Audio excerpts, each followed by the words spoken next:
Bom dia, boa tarde, boa noite, pessoal. Mais um vídeo, mais um papo do Virando as Páginas. Antes de tudo, queria pedir, antes de falar sobre qual é o livro, que vocês já devem saber, e de indicar o próximo livro para essa próxima semana, antes de tudo, eu peço a você encarecidamente, se inscreva no canal se você ainda não se inscreveu, curta o vídeo se você já se inscreveu e compartilhe, para que a gente possa estar crescendo.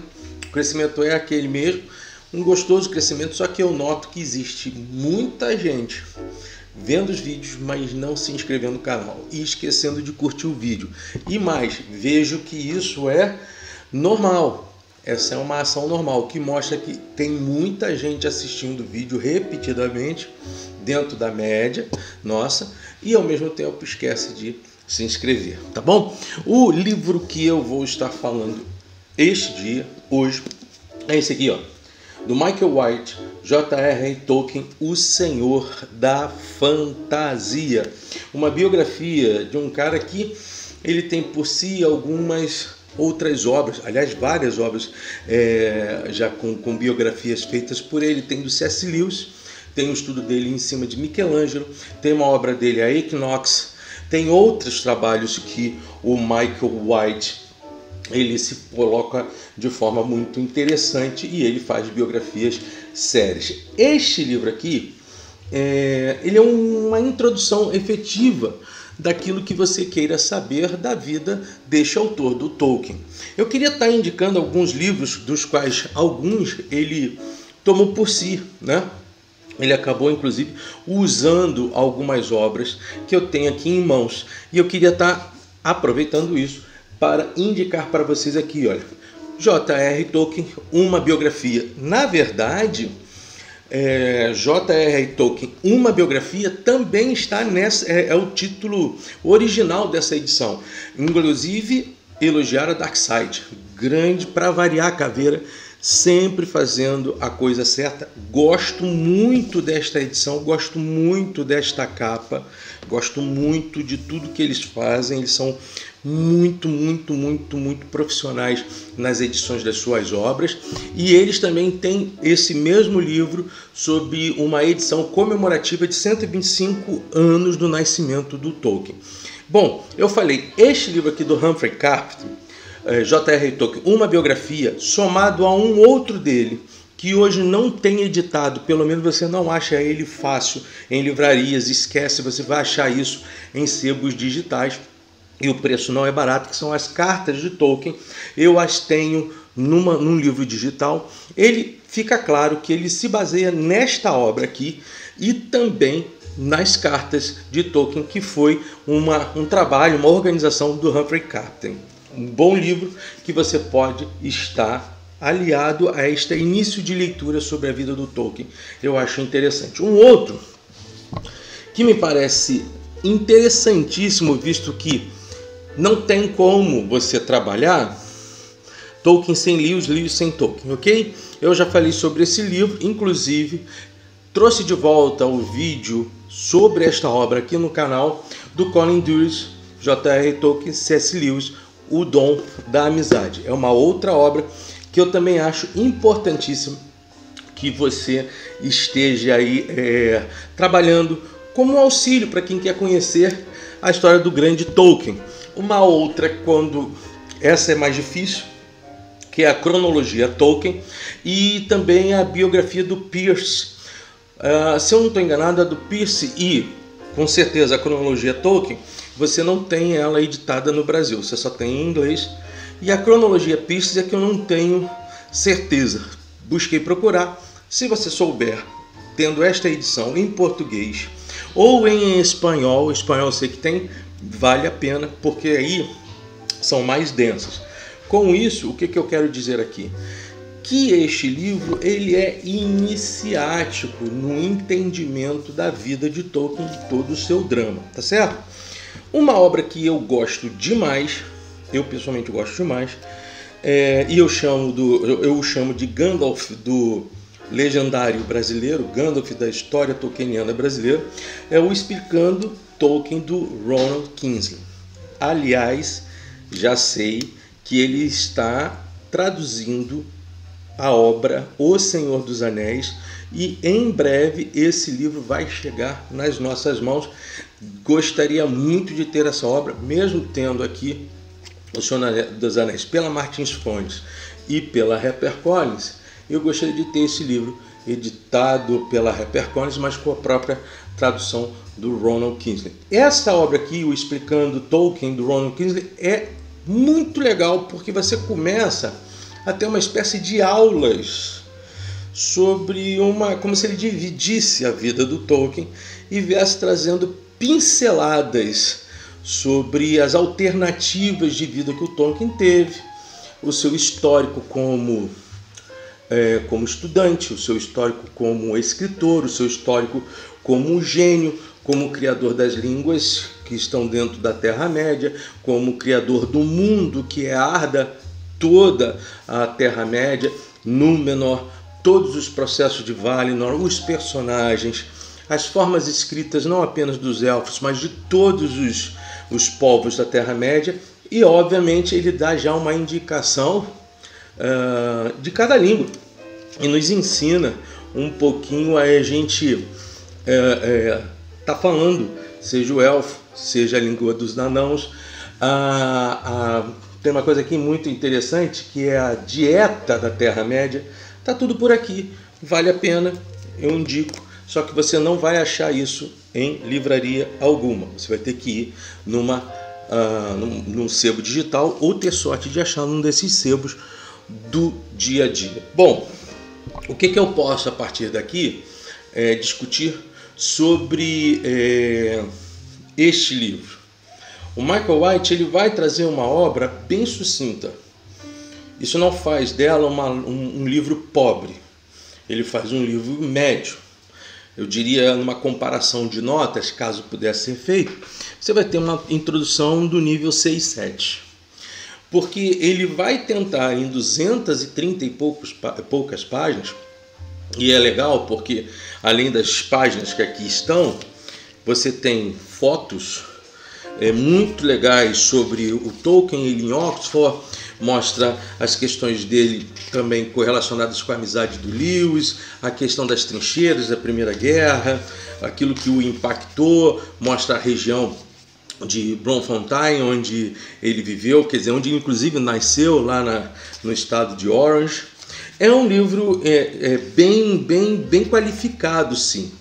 E acima disso existe uma cronologia básica que vai, por exemplo, te ajudar bastante. Tem aqui uma das últimas fotos, que é justamente da Universidade de Leeds, onde foi a primeira universidade que ele trabalhou antes de ir para Oxford, né? E aí você tem uma cronologia interessante que acaba dando, que ela vai desde, obviamente, do nascimento dele, do encontro dos pais dele, vai até 2013, que é a edição desta obra. Essa obra aqui, se eu não estou enganado, ela é de 2013. Deixa eu só confirmar aqui, gente, me desculpe. Eu já tinha visto isso aqui em 2013. A edição é de 2013 e depois teve a edição de 175 anos. Eu dividiria este livro em 3 partes, eu pessoalmente. A primeira é da infância até a pré-universidade, com o retorno dele para a Inglaterra. Depois eu trabalharia justamente a questão dos estudos em Oxford e a guerra, e mais adiante, pós-guerra, o trabalho dele na academia e também as edições e as tentativas e as confusões que o Tolkien arrumou para tentar editar esta obra aqui, o Silmarillion, e sim, a influência que ele acabou tendo na cultura ocidental, principalmente nos Estados Unidos e depois, mais tarde, aqui no Brasil. Bom, primeira coisa, ele vai trabalhar logo de cara a relação entre os pais do Tolkien, né? O Arthur Tolkien e a Mabel Tolkien, né? Pai e mãe, cada um com as suas especificidades. O Tolkien ele nasce em 1892 e vai morrer em 1973. Não vou aqui estar levantando a causa-morte dos caras, isso aqui vocês vão estar lendo, isso aqui consta isso aqui no livro. Mas logo de cara o livro vai nos mostrar a necessidade da viagem do casal para a África do Sul. Ele era um gerente do Lloyds Bank da Inglaterra, vai ter um trabalho focalizado ali na religião de Orange, em Bloemfontein, de vez em quando na Cidade do Cabo, e leva com ele a sua esposa, que é a Mabel Tolkien. A Mabel tem o seu primeiro filho, que é o próprio Tolkien, e depois o segundo, que é o Hilary. E ali ele mostra todas as dificuldades que a Mabel teve no enfrentamento de uma região inóspita, 2, temperaturas completamente diferentes daquelas que ela estava acostumada, 3, o isolacionismo que ela ficou vendo o Arthur Tolkien totalmente voltado a crescer dentro do banco, e 4, a doença, né, que começa a atacar o Hilary, que faz com que ela volte para Birmingham, na Inglaterra. Há aqui algumas questões interessantes. A mordida que o Tolkien recebe de uma tarântula, ele indica algo que muita gente nega, ele indica que aquela mordida da tarântula afetou a vida do Tolkien. Eu tenho visto contraditórios a isso aqui, mas em geral a obra é bastante qualificada para você começar a entender o ambiente do que o Tolkien viveu, né? Então, mesmo Tolkien, ele diz que ele não se entendia um britânico, ele se entendia um inglês, apesar de ter nascido na África do Sul. Aqui também há uma questão que deve ser colocada, né? O Tolkien, ele vê na Mabel uma mulher extremamente importante para a vida dele. Ele respeita a mãe que, quando chega à Inglaterra, pouco tempo depois, recebe a informação que o seu marido Arthur faleceu lá na África do Sul. Quer dizer, de uma hora para outra ela se tornou uma mulher viúva e tendo que cuidar de mais 2 filhos, né? Isso para ela vai ser muito complicado. É interessante também dizer que se Tolkien tivesse ficado um pouquinho mais ali, ele teria, a sua família teria visto claramente ali os enfrentamentos da Guerra dos Boers, a Batalha de Somme, que se dá naquela própria região, né? Então, você tem a Mabel voltando para a Inglaterra sem o esposo, ou com o esposo morrendo logo depois, as dificuldades financeiras claras que ela acabou por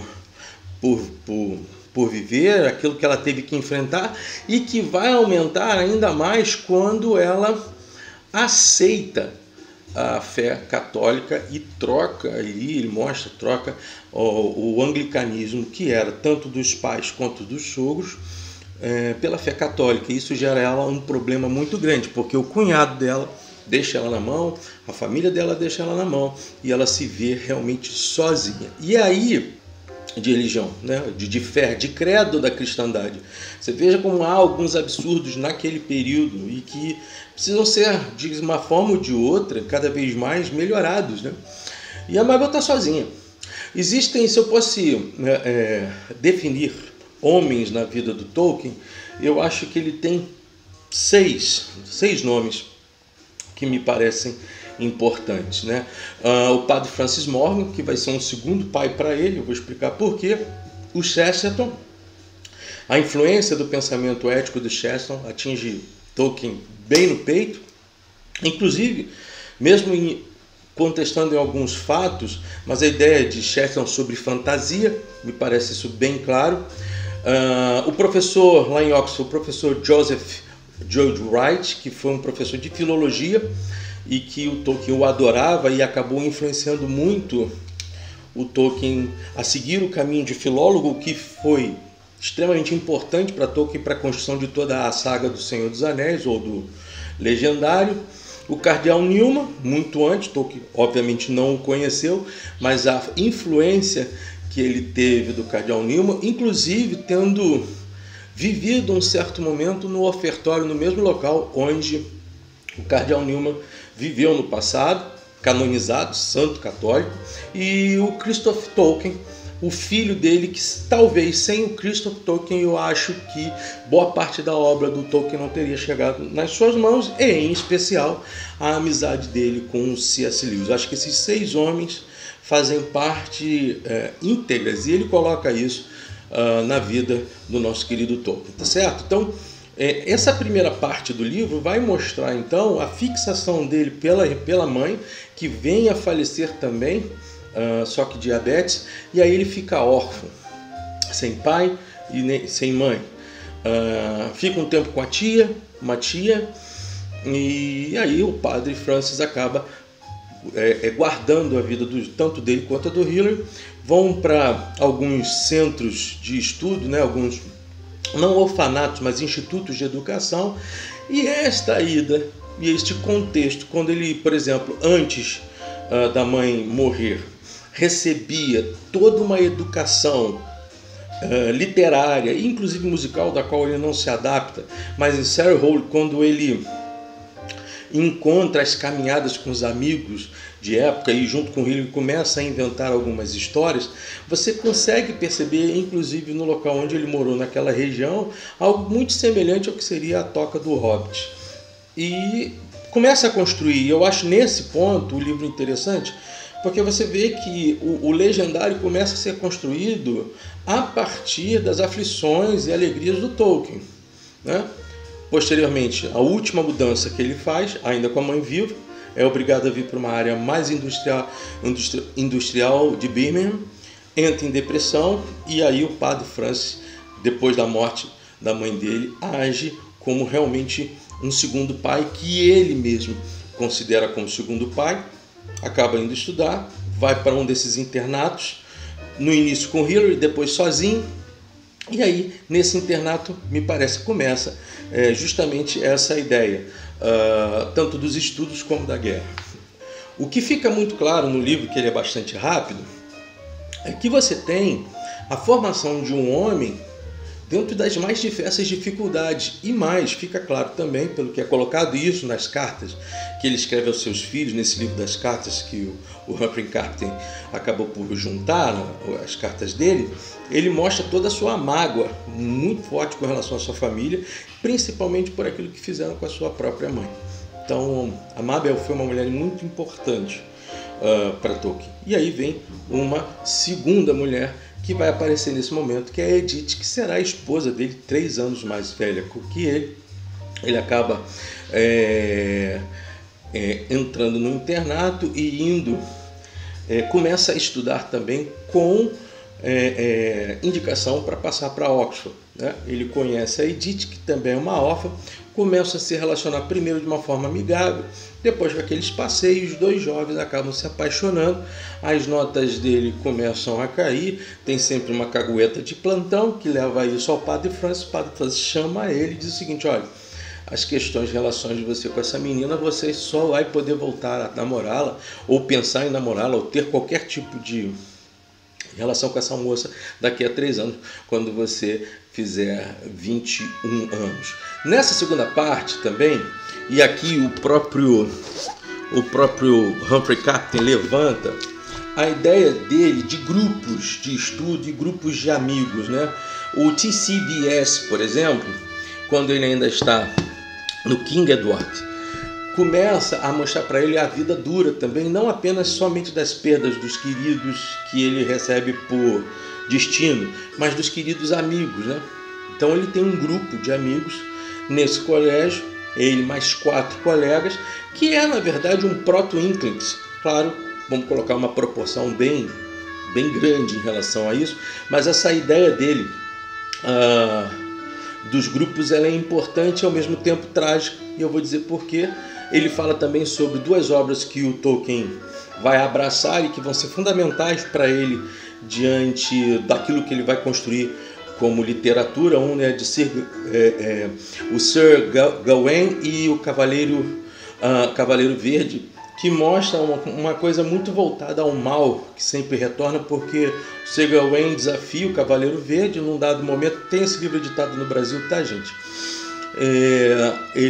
O Sir Gawain decepa, corta a cabeça, decapita o Cavaleiro Verde. Só que o Cavaleiro Verde o corpo do Cavaleiro Verde vai lá, pega a cabeça, coloca de volta e diz que 1 ano depois voltaria para matá-lo. Então ficam esses desafios crônicos, onde o mal nunca consegue ser destruído completamente e o esforço do bem sempre vencê-lo. Acho muito legal.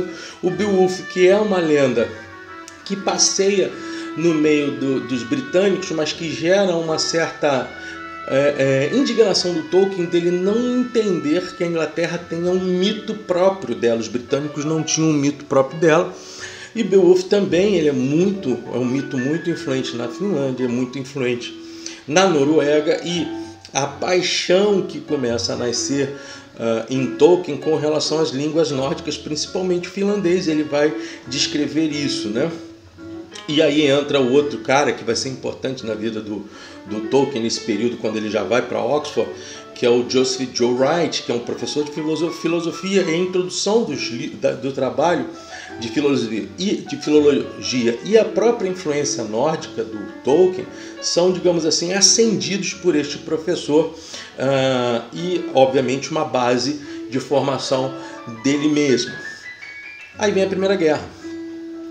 E nesse período de Primeira Guerra, há o casamento entre ele e a Edith, e ele tem que ir, né? Obviamente ele tem que ir para a guerra e vai fazer isso.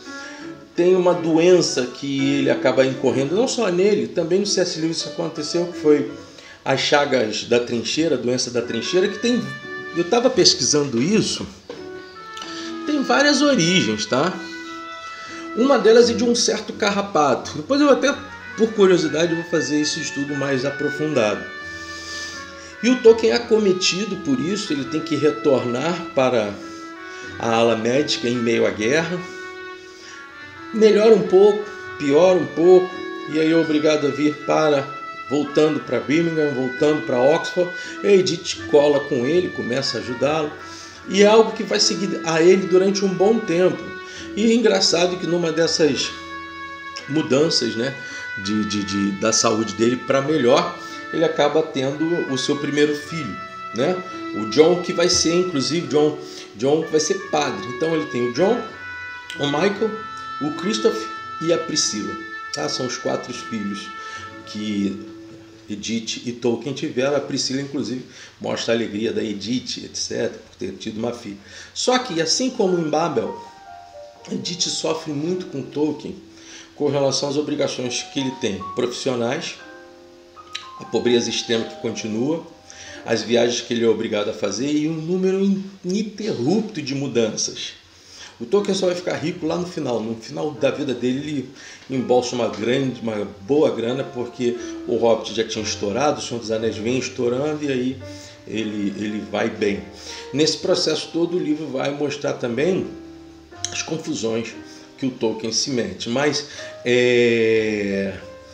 essa relação do Tolkien com a Edith é uma relação muito complicada, porque ela tem amor, mas falta de tempo. E existe uma obra, está aqui atrás, eu já falei sobre ela aqui nas questões passadas, nos vídeos passados, que é Beren Lúthien, né? Beren Lúthien é a subcriação de Tolkien espelhada na criação de Deus, a ele e a Edith como casal. Então, já falei isso anteriormente, Beren Lúthien, a balada de Beren Lúthien, ela é um movimento importantíssimo para a vida do Tolkien, porque é toda forma de amor e espelhamento do amor que ele tinha pela Edith. Isso não quer dizer que o casamento deles tenha sido bom o tempo todo. A Edith entra em depressão devido a essas várias mudanças de casa, 4 filhos e filhos que vão chegando, e o Tolkien absorve tudo, tanto na Universidade de Leeds quanto depois na Universidade de Oxford, e depois com as edições dos seus livros. Nesse movimento eu acho interessante também que as pessoas acham que ele, a partir da década de 30, que ele começa a criar as suas obras. Não, eu já falei até isso em Silmarillion. O próprio Beren Lúthien, mas muito mais a queda de Gondolin, elas começam a ser elaboradas na cabeça dele ainda em guerra. Então lá para 1917 ele começa a trabalhar uma coisa que a gente depois vai chamar de Silmarillion. Tá? Então o Silmarillion dá a entender para mim, e não fica difícil da gente entender, que o Silmarillion é a grande obra para Tolkien, e que todas as outras são derivativas do Silmarillion que já tinha sido criado por ele, né? Uma outra que obviamente ficou forte para todos nós. Essa aqui eu falei do Hobbit a partir da edição da HarperCollins, mas eu tenho essa edição de aniversário também do Hobbit pela Martins Fonte. Está saindo agora o Hobbit novo com os desenhos do Alan Lee. Vale a pena se você puder comprar. Então essa obra aqui, ela é justamente a obra de entrada do Lewis no mercado literário. É uma obra que a partir, muitos dizem que ele criou para os filhos. Isso fica, tem gente que fala isso, tem gente que nega isso, mas o que é fato, é uma obra infanto-juvenil que vai ser analisada pelos filhos de uma funcionária que conhecia inclusive Lewis, da Unwin, da editora, e do próprio filho do editor geral e essa obra ela cola. É isso que acontece com ela. Em 1939 ela cola, ela dá certo. Em 38 para 39 na Inglaterra, 39 para 40 nos Estados Unidos, ela tem um apelo muito grande, né? Isso fica bem caracterizado, e aí os editores pedem a ele que ele pudesse fazer uma segunda obra que vai gerar até o Senhor dos Anéis, mas a partir de uma identidade do Hobbit, um segmento da questão do Hobbit, né? Então, entre 39 até 54, 57, agora não me lembro agora a data certa, o Michael White vai mostrando as confusões que o Tolkien arruma, não só por conta da questão da Primeira Guerra Mundial, da Segunda Guerra Mundial que entra, ele tem filhos que vão à guerra, mas também por uma grande teimosia do Tolkien, ranzinza mesmo, porque ele queria editar o Silmarillion e, em último ponto, quando vem a construção do Senhor dos Anéis, ele queria que Silmarillion e Senhor dos Anéis fosse um livro só, e o pessoal não aceitou de jeito nenhum. Isso gerou um problema muito sério dele com a editora. Essa editora depois veio a ser adquirida pela HarperCollins, tá certo? Então, os direitos todos que Tolkien tinha com esse pessoal acabou sendo adquirido pela HarperCollins. E aí vem um espírito que pouca gente às vezes gosta de ver, que são os espíritos, aquela ala negativa de cada um de nós como seres humanos. Então o Tolkien tem um pouco de anão. O Tolkien tem um quê dos personagens anão, os anãos, né, como se coloca lá na obra dele. Ele é muito teimoso, muito ranzinza, uma característica meio que possessiva na amizade que ele tem com o Lewis. Os Inklings é um movimento que o Michael White vai conseguir trabalhar. Ele tem por todo um ambiente muito bem fechado para a masculinidade. Uma das grandes, inclusive muito amiga do C.S. Lewis, que se converteu com a influência do C.S. Lewis, se converteu ao cristianismo anglicano pelo C.S. Lewis, eu acho que ela foi ao anglicanismo, que é a Dorothy Sayers, tem livros dela agora saindo, não sei se pela HarperCollins ou pela Thomas Nelson, que é um selo da HarperCollins, tá, gente? Agora eu não me lembro. Mas ela era uma poeta, uma escritora, uma crítica literária, uma crítica social e também uma teóloga. Ela não foi aceita no grupo porque era impossível que tivesse uma mulher entre o grupo. E o Tolkien tem uma certa dominação, e ele vai mostrando como Lewis ajudou a Tolkien no fechamento da obra do Senhor dos Anéis e o incentivou, como Tolkien ajudou a Lewis a conversão de fé, trazendo aquela questão dele, aquela visão dele sobre mito dentro do objeto da subcriação, de que mitos são verdades, os caminhos que ele fazia pela Edson Walks, né? E ali ia conversando com Lewis. Existe um vídeo, um filme desse papo do Lewis e do Tolkien no YouTube, né? Uma encenação que vale a pena você ver. E aí o foco fica muito na amizade dele de Lewis. Foram sempre muito amigos, mas aconteceram alguns problemas. Primeiro, um certo ciúme do Tolkien, que em 1939 fez muito sucesso com o Senhor dos Anéis, com o Hobbit, mas que foi obrigado a ver as Crônicas de Nárnia estourarem no mercado, aquilo que ele dizia que era uma grande fábula, mas jamais uma fantasia, e Cartas do Diabo ao Seu Aprendiz. Isso deixou Tolkien bem irritado. Ser humano, cara, ser humano. E depois, as críticas que o Tolkien tinha diárias a Lewis eram proporcionalmente diferentes dos elogios e dos incentivos que o Lewis acabava por dar de toda a obra do Tolkien, né? Nesse meio ínterim surge o literato Charles Williams, que não era um cara bom não, tá? Eu não conheço muito Charles Williams, mas o histórico dele era um histórico bem complicado, mas que meio que entrou na relação Tolkien-Lewis e trouxe alguns problemas e um esfriamento gradativo da amizade dos dois, que nunca deixaram de serem amigos.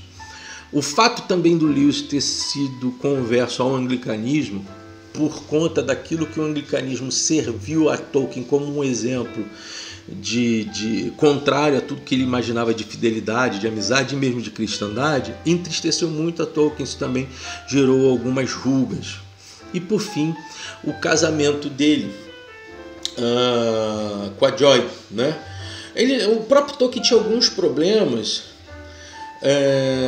com um relacionamento que o Lewis teve com a mãe de um amigo, que fizeram juras um para com o outro antes da Primeira Guerra, que aquele que sobrevivesse à guerra adotaria a família do outro caso o outro tivesse falecido. Isso aconteceu com o Tolkien com Lewis e o Michael White. Isso não tem comprovado, mas ele dá uma indicação até que o relacionamento fosse além dos, digamos assim, padrões. Não tem comprovações sobre isso não. Polidori, eu acho que... Agora eu me esqueci, não é Polidori não, tem nada a ver com Polidori. Eu esqueci agora o nome do amigo do Lewis, me fugiu, me perdoem, gente. Sempre está na minha cabeça, mas me perdoe. Mas com a Joy a questão ficou mais forte, primeiro porque Tolkien era muito fechado. O Lewis vai casar com uma senhora intelectual cujo marido a agredia nos Estados Unidos, que trocava com o Lewis cartas e que depois na separação veio para a Grã-Bretanha, para a Inglaterra, ficou ali ela, os filhos, mais o Lewis. Esses filhos, depois que vieram a ser enteados do Lewis, serão importantes também na organização das obras do Lewis, assim como Christopher Tolkien foi importante para o Tolkien na organização das suas obras. E ele se casa sem avisar nenhum. Não foi só o Tolkien que ele não avisou amigo nenhum. Mas aí veio a morte, né? E eu separei aqui para mostrar a vocês que se em Beren e Lúthien você tem um espelhamento que o próprio Tolkien afirma entre ele e a sua esposa, eu me permito achar que há aqui um outro espelhamento entre o Tolkien e o Lewis, que está ali em Filhos de Húrin, que é Túrin e seu amigo elfo, o Belek Arco Forte. Amizades que são rompidas, mas não terminam, apesar das dores. E aí tem uma carta da Priscilla Tolkien, em 26 de novembro de 1963, alguns dias, 4 dias depois da morte de Lewis, né? Aldous Huxley, o Lewis e Kennedy morreram no mesmo dia. E ele responde assim: querida, muito obrigado por sua carta. Até agora tive os sentimentos normais de um homem da minha idade, como uma árvore velha que está perdendo todas as suas folhas, uma por uma parece uma machadada perto das raízes. É muito triste que estivéssemos tão separados nos últimos anos, mas nossa época de estreita ligação permaneceu na lembrança tanto para ele quanto para mim. Houve uma missa esta manhã e eu estava lá, comunguei e Herbert e Dundas Grant estavam presentes. O funeral da Santíssima Trindade na igreja de Reddington Square, que Jack frequentava, foi discreto e assistido apenas por amigos íntimos e algumas pessoas de Magdalene Coolidge, que foi uma das locais onde o Lewis atuou como professor, incluindo o próprio presidente Austin Farrens, que veio a ler o serviço. O túmulo está sobre um lariço no canto do cemitério da igreja de Douglas Grisham, que é o enteado do próprio Lewis. Ele era o único enlutado da família, e ele coloca a família entre aspas. Warren não estava presente, infelizmente. Encontrei Owen Barfield, um poeta, um senhor escritor, que tem um livro dele editado no Brasil, infelizmente só uma obra dele editada no Brasil e fazia parte do Inklings, George Sawyer e John Laylor, um bom marco para ele, entre outros. Chris foi conosco, haverá uma cerimônia oficial no Magdalene no sábado às 12h15, foi muito meigo da sua parte escrever para minha querida. E depois ele também escreve para o Michael Tolkien sobre a segunda carta logo imediato. Michael, segundo filho do Tolkien, ele escreve falando também sobre as dores e principalmente citando esse tal do Charles Williams, que de alguma forma muitos críticos de Lewis, e ele não tinha poucos críticos, diziam que a trilogia cósmica tinha sido feita a partir de um plágio das ideias de Charles Williams, e o Tolkien faz questão de defender o seu amigo nessa querela toda, né? A partir daí eu queria indicar para vocês, nessa segunda parte entre os estudos e a guerra, eu queria indicar para vocês dois filmes importantes. O primeiro, 1917, com David Cumberbatch. Eu acho que é um livro, é um filme interessantíssimo porque mostra justamente o ambiente de guerra do qual o Tolkien viveu e sobreviveu. Eu esqueci de falar isso. Uma das dramas que o Tolkien teve com relação às situações de guerra é justamente ter perdido todos os seus amigos daquele grupo formado lá atrás no colégio King Edward, né? Isso para ele foi um sofrimento muito grande. E depois, um livro biográfico, Tolkien, né? Quem trabalha nele é o Nicholas Hoult, e que eu tenho algumas críticas. Acho que eles penaram muito por não ter trabalhado mais a relação Tolkien e Lewis. Mesmo assim, eu acho um filme agradabilíssimo para se ver, né? A partir daí você tem uma terceira fase, que é o trabalho acadêmico e a influência das obras de Tolkien e a briga que ele vai ter com a livraria. O Tolkien passa a ter realmente um avanço muito grande nas universidades, as suas obras passam a ser respeitadas no meio literário, no meio acadêmico, ele ascende dentro da Universidade de Oxford, começa a ganhar dinheiro com as suas obras, mas cria aí o caso eterno. Por quê?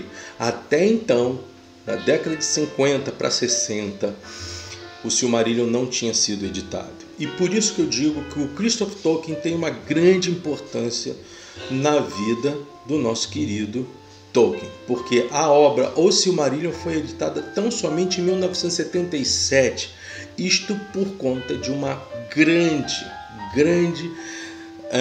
ação de esforço que o Christopher Tolkien tem em pegar todas as obras que não tinham sido editadas, todos os trabalhos, todos os textos, tudo aquilo que fazia parte do imaginário dentro do legendário e captar as mensagens necessárias para editar cada uma dessas obras como um livro, tá? Então, com algumas aqui atrás, não sei se você dá para ver, tudo isso sai da mão do Tolkien a partir da edição do Silmarillion. Isso deve ser colocado de forma muito clara, né? Nesse processo todo, a gente não pode nunca esquecer do nome do George MacDonald, né? Isso A Princesa e o Goblin.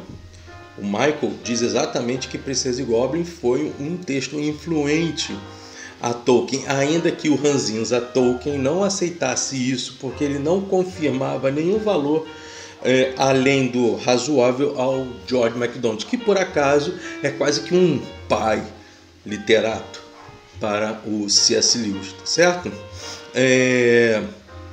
Uma questão que eu achei bastante interessante é a influência cultural dos livros de Tolkien alcançaram espaços que Tolkien mesmo jamais imaginou que chegariam.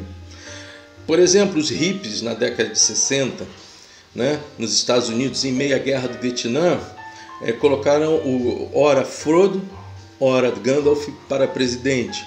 A assimilação da realidade tolkieniana transformada no mundo hippie fez com que o texto do Senhor dos Anéis fosse lido, falado e inclusive mal editado lá nos Estados Unidos entre os hippies. Aquela coisa do cachimbo fumado do Gandalf era algo que para eles era espetacular, e aquela ideia de que não existia, porque não era isso que o Tolkien estava demonstrando. O universo Tolkien é um universo de tragédia, gente. Por isso que você tem as eucatástrofes, que é justamente a redenção das dores da subcriação do Tolkien. Mas isso pegou. E uma outra coisa também foi no campo musical. Você vai ter o Rush, Genesis, Led Zeppelin, por aí vai, Blind Guardian. Você vai ter vários grupos que vão usar dos temas tolkienianos e vão transformar isso em música. Na influência cultural, ele mostra como Star Trek, Harry Potter, por exemplo, Star Wars, tem uma leitura de influência da saga tolkieniana. Então, isso vai se consumar a partir do século XXI, na virada do século XXI. Eu vi isso muito claramente. Assisti os 3 filmes trabalhados pelo Peter Jackson, que foram livros, eu diria uma nota 8,5 para esses filmes, porque foram filmes muito bem trabalhados. Fotografia, não dá para dizer 10, dá para dizer 100 mil, sei lá o quanto. Mas como ele tentou, de alguma forma, trazer a alma da obra do Senhor dos Anéis para dentro dessa trilogia, inclusive puxando um pouquinho as histórias que estão lá no Silmarillion. Sempre digo que eu sinto falta do Tom Bombadil nisso aqui, mas assim, o que dizer no final desse papo todo que eu estou tendo com vocês? É que é um livro que vale a pena você ler. A síntese que eu tenho desse livro é que, e é aquilo que eu falo sempre para vocês, quando você for ler um livro, leia antes o autor. Então eu consideraria com você importante que, a princípio, você trouxesse para si a leitura J.R.R. Tolkien, O Senhor da Fantasia, ou J.R.R. Tolkien, uma biografia do Michael White. Elogiar mais uma vez a Dark Side, um baita livrão. Aqui o símbolo Tolkien, né? J.R.R. Tolkien. Você tem aqui a Árvore de Gondor. Um trabalho belíssimo. Armando, mas você disse que não é nota 10. Tá bom. Para iniciar é nota 10.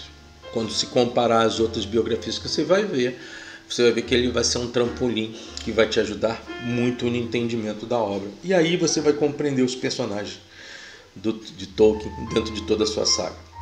Fala também de outros livros que não apenas aqueles livros da saga, né? Vai falar de outros livros que são... Eles não estão editados pela HarperCollins ainda, mas pelo que eu tenho visto, porque eu sou fofoqueiro pra caramba, parece que eles vão reeditar, mas esses livros, como do Tom Bombadil, eles estão... Papai Noel, eles estão editados por aí, eu acho que pela Martins Fontes. Eu estou esperando sair tudo pela HarperCollins. É toque, tá, gente? No final, gente, é esta obra de um homem que foi escrito pela história para depois escrever a história da Terra-média. Tudo aquilo que aconteceu com Tolkien, as guerras, a raiva que ele tem dos tempos do século XX, do cientificismo,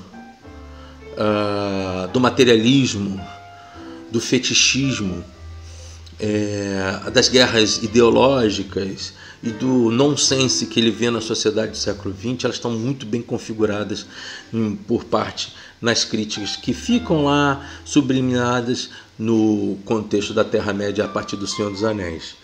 É um grande homem, ora ranzinza, um grande pai, um homem que se apaixonou e fez com que sua mulher se apaixonasse por si, que perdeu pais, que perdeu amigos, e que a partir daí trouxe uma grande síntese de tudo que ele se ocupou e de todos, entre aspas, anjos que ficaram na sua vida e que fizeram sair de uma pobreza extrema em Birmingham, uma orfandade sem caminho, um ambiente depressivo de meninos perdidos, mas que em Tolkien encontraram a ideia de uma síntese de alguém que venceu a si mesmo e todos os seus problemas para criar, talvez, na minha visão, se não a maior das 3 maiores sagas com as quais eu tive nas minhas mãos.